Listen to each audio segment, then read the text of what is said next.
Hi, it's Danica Tormolin live from the show floor at Connect Marketplace at the Venetian, and I'm joined by Jason Dunn today. Hi, Jason. How are you? How's everything? Excellent. It's Good. been a great event so far. It has. It's a wonderful show. Wonderful Yes. show. Meet a lot of people. Good contacts. Where are you based at? I'm out of Cincinnati, Ohio, but our offices are in Alexandria, Virginia.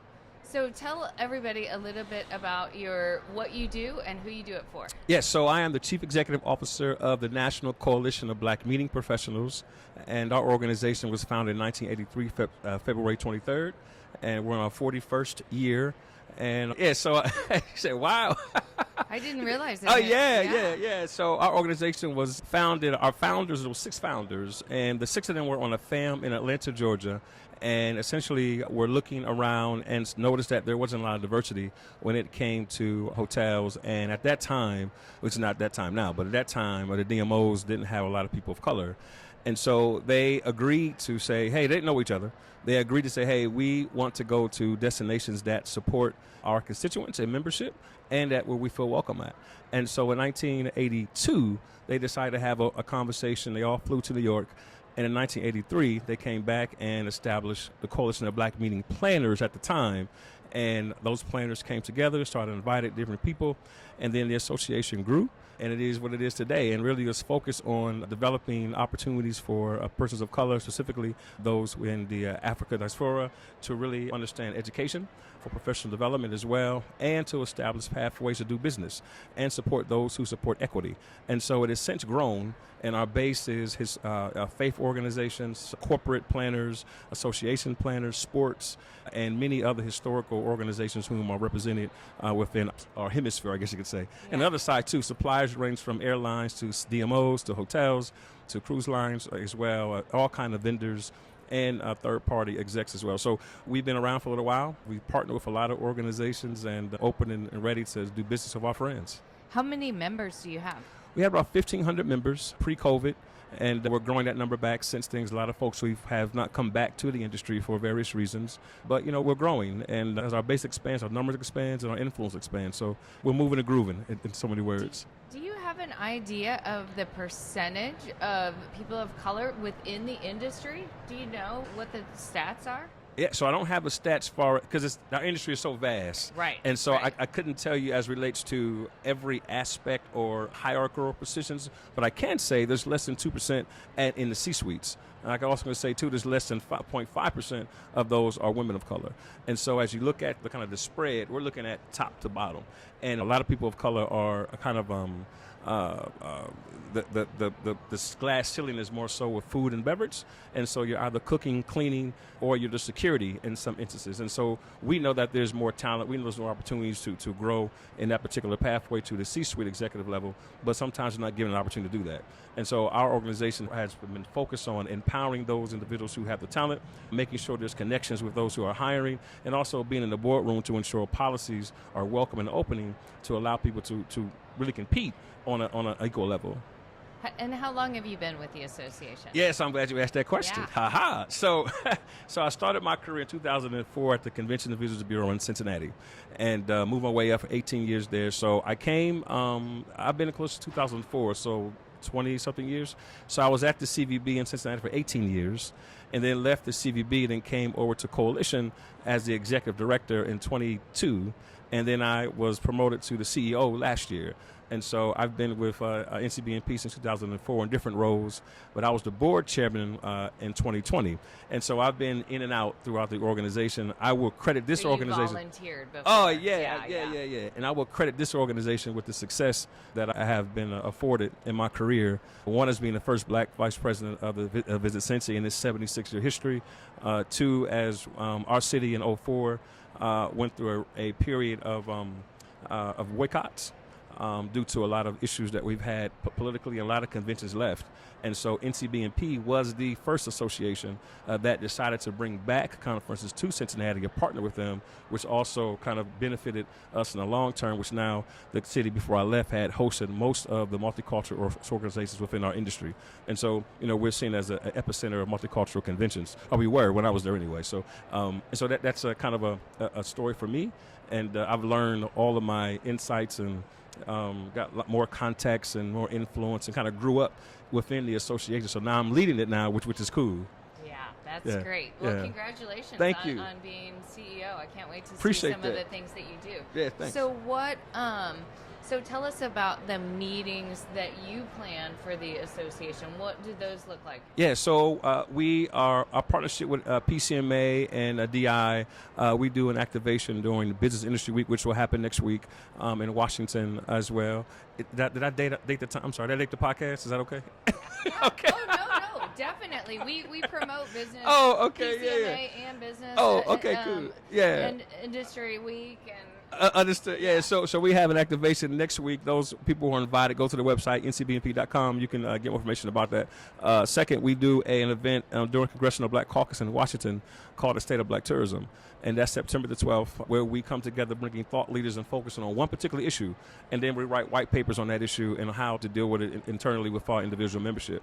Our conference, of course, is at the end of the year in November 13th to the 16th in Birmingham, Alabama. And then throughout the year, we also have activations and webinars and that kind of things and partnerships and things we're doing here too with Connect and MPI and PCMA, DI, and EIC. And so we do all those. A lot of collaboration. Oh, yeah, you have to exist. What we learned during COVID when I was the chairman is that, no association is bigger than the other. We're all people, right? And we have to come together in order to move and to create an atmosphere where our industry is protected. And so those collaborations came out of that time of dire need for us to kind of come together to make sure that we support those who represent our associations. And so that's what we've been doing. And it's been, again, expanded and growing. And all of our workshops, our webinars, activations, conferences, et cetera, are stemmed around that collaborative spirit. And so we have those throughout the year. So, there's a lot of activities, a lot of activations, a lot of insights, but stay close to our website. And a lot of it is based upon us kind of being rooted in who we are, but also expanding with education and professional development to ensure we're our best sales within the industry. So what do you think are the top issues that are facing people of color in the industry right now in 2024? Yeah, so I would say the work-life balance. Oftentimes within the markets or the stress that we carry, and I say we, I'm meaning us as an industry, more specifically those, as your question asks, those of color, just competing. We know we can compete. We know that oftentimes we don't have the resources to compete, but we also expect to achieve the objective regardless of what you have to do with. And I think, sometimes those work hours where we have to put it in, because our market's a little different. We have to be a part of church services on Sunday. We have to be at barbecues. We have to be at pastoral anniversaries. We have to have more of a passion for our work because we believe that tourism changes communities. And so a lot of our national organizations are tied to our local groups. Our local groups are advocating for policy. They're advocating for their local issues. So we're kind of caught in the middle. So we have to make sure they're cool, the national associations are cool, and then advocate on the policies that benefit not just associations, but also the hotel side, the convention center side, and also the politics of the city at that time. And so I would say, again, that work-life balance is very important. I would say opportunities for advancement. Many times our members are kind of pigeonholed within one particular space and not allowed to grow. Allowed meaning that the resources or opportunities are not presented unless you fight for it. And so that stress is real. And so the weight of that, covering that or holding that becomes a nuance to, do you want to move forward? Do you want to stay? And then how bad do you want it, right? And so all those stresses are impacted by movement and increased opportunities within the industry. I think lastly, I would say wages, you're getting paid for your value, you're getting paid for what you're worth, particularly for all the time and commitment that you put into the situations that you're in to achieve the objective that you're getting paid for. And so, again, opportunity, wages, and work-life balance are the three things I think that we are stressing with. But I think that is an overall general topic for everybody. But more specifically, as the question asks, is more so that we're focused on and trying to move along. Are there any studies or surveys out there that analyze wages in comparison? You know what I mean? Yeah. So the short answer is yes. And so there are several wage discussions, particularly around black women, and the difference between CEOs who are not of color and those who are of color. There is a dramatic pay gap. And as I stated earlier, as it relates to opportunities for C-suite execs, the percentages are drastic in itself, and frankly, some of those would say kind of disgusting. Because if you have people who are sometimes more qualified but don't get the opportunity because of their gender or their ethnicity is an issue.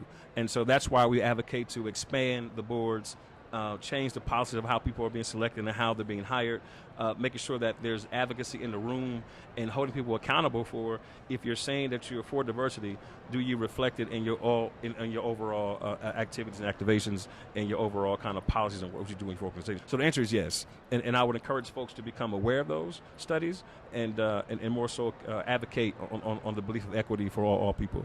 I think that maybe some of the pay transparency laws that are out there are going to help move the needle across the board for women, for people of color in some states. And I know that it's happening in New York, for instance, and so then corporations and companies are becoming a lot more transparent to just go ahead and put that kind of information out there. Out front, yeah, when you're hiring, not just hold, yeah, you're right. And some places it's illegal, actually, to ask how much you make and how much did it make, and yeah, so you're right, yeah, it's interesting, very interesting, yeah. Who's on your leadership board this year?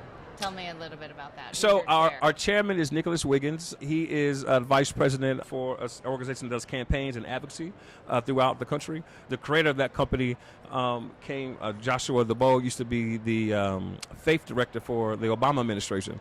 And so it's pretty wild, right? So they put together a lot of activations and advocacy and campaigns around policy-driven experiences with persons. Our president of the board, because we have a different kind of structure, is Gina, and Gina is the vice president of the NAACP events department. So she does their national convention and other advocacy experiences too. And then Courtney, who's here, one of our board members, is the treasurer. He is the global sales rep for Hilton Corporate. And it goes on and so on from there. So we have a lot of folks from various planners and suppliers who represent our board and have been around for a little while and advocate as such. Great. Well, it's always good to have strong volunteers. Absolutely. Leading Absolutely. your board. Absolutely. Is there anything else that you want our audience of trade show, corporate event, and exhibit managers to know about the association? Yeah, so I would invite people to join. If you can't join a member organization that is a partner of ours. We have a dual membership with MPI and PCMA. We have a strategic partnership with EIC. We are dead set on increasing the amount of people of color who have CMPs to ensure that they are able to compete in a equal kind of playing field. And I think lastly, I would encourage folks, if you're in the room and you don't see diversity around you, to speak up.